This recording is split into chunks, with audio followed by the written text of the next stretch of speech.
Hey everybody, this is Lounsberry Pedals, and this is Tammy. I'm behind the camera today, and obviously you guys know Greg Lounsberry of Lounsberry Pedals. We're here today to share a little bit about Greg. A lot of you know about our pedals, but you don't know how the genesis of Lounsberry Pedals happened, and just wanted to share a little bit about his background in electronics and some fun little tidbits about him you didn't know. So let's get started.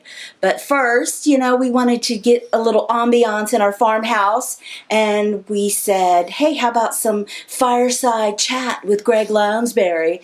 And we realized side because it's hot to have a fire. It's the first day of summer, but it's all about ambiance, right? Anyhow, so let's get started. Greg, welcome. Thank you. And I wanted, yes, in your own home that you pay the mortgage on, thanks to Lounsberry Pedals. But I just wanted to share with everybody the great guy that you are and that I know you to be and I love and so talented. How did Lounsberry Pedals begin? I mean, what caused you to want to design a pedal? I started just designing some little circuits to use in the studio. I have a home studio, and I was building them in Altoid boxes, and so she was, having large Ziploc bags full of mints laying around. We had the best smelling breath in Maryland, so that was crazy. A nice little project enclosure, and you can solder to it. So I was building up little circuits, and I would, my oldest son and I would go to the music store, and I'd pull it out and demonstrate it. Say, hey, check out this thing I made. I think it sounds really good. And the guy would always reach for his wallet every time I'd bring one in. He'd reach for his wallet. How much? And so my son Dan kept saying, hey, you need to put this in the stomp box. I said, nobody would want to buy something like that I made. There's so much out there, And so I just kept doing that. And eventually I got to the place where I had expanded this circuit enough where it just wouldn't fit in an Altoid box anymore. And then I started thinking about what I used to like as distortion pedals for guitars, and decided to make a better one. And I came out with the Nigel pedal, which I did put in a powder-coated box. And so I was hand wiring these in my garage. 30 degrees out there. Yeah, and we get icy cold, and it was a detached garage with no heat. And so I'd sit there with this space heater on me. Yes. Winter, summer and winter, and I'd just sit there and just plug away doing these. And I was selling a few on Craigslist and such. And then you would get your local musician friends and your local music store to demonstrate it to people, and that interest grew. Yeah, they had them in the local music store. And so I bought a Hammond L100 organ, and I decided that I wanted a beefier sound, so I started coming up with the organ grinder circuit. And I also do interviews for internet radio on the Campus Prog Hour. And so one of the people that I had contact with was Roger Powell, who's played with Utopia and Todd Rundgren and Meatloaf and David Bowie.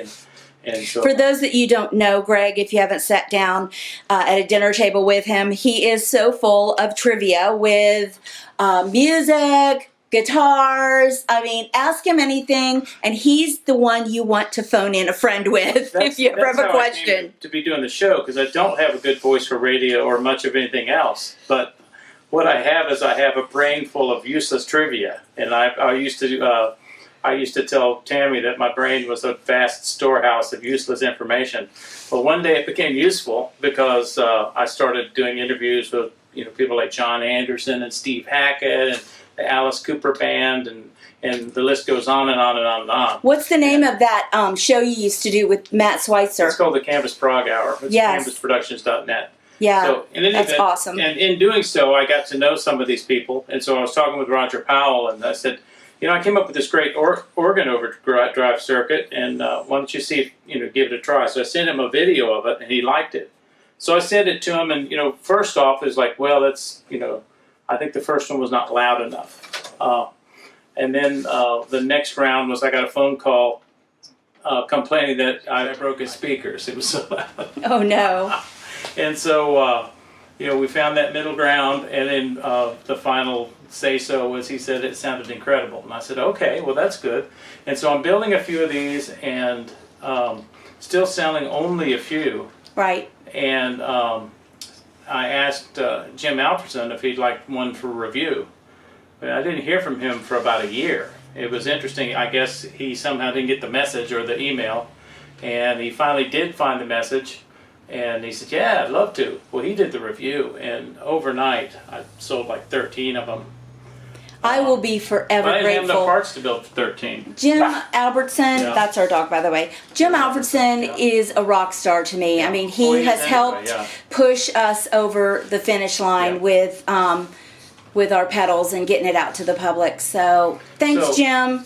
Yeah, so what I had to do is I just had to email all the people who had already bought them on the website and said, look, it's going to be so many weeks. Now I'll offer to give a refund because I just thought it was better just to not have everybody hate me. But every single one of them wanted to wait. And then I came into the picture because I'm a stay-at-home mom. We have, for those that don't know, we have a son with Down syndrome. So I'm naturally a hairdresser by trade. So I became Rosie the Riveter. And I love it. He taught me how to solder, and I really enjoy myself. I love doing it so much. Yeah, so because of that, we had to order the parts to start building stuff really fast, and then I had to incorporate. So I had formed an LLC that week. So I said, this isn't a guy making a few pedals in his garage. This is actually more like a company. Yeah, and it blew up, and we're so fortunate. I didn't name the company. My friend of 50 years, who is a commercial artist, I asked him if he could come up with a little something for me. So he came up with the labeling and with the artwork. Yeah, he's pretty awesome.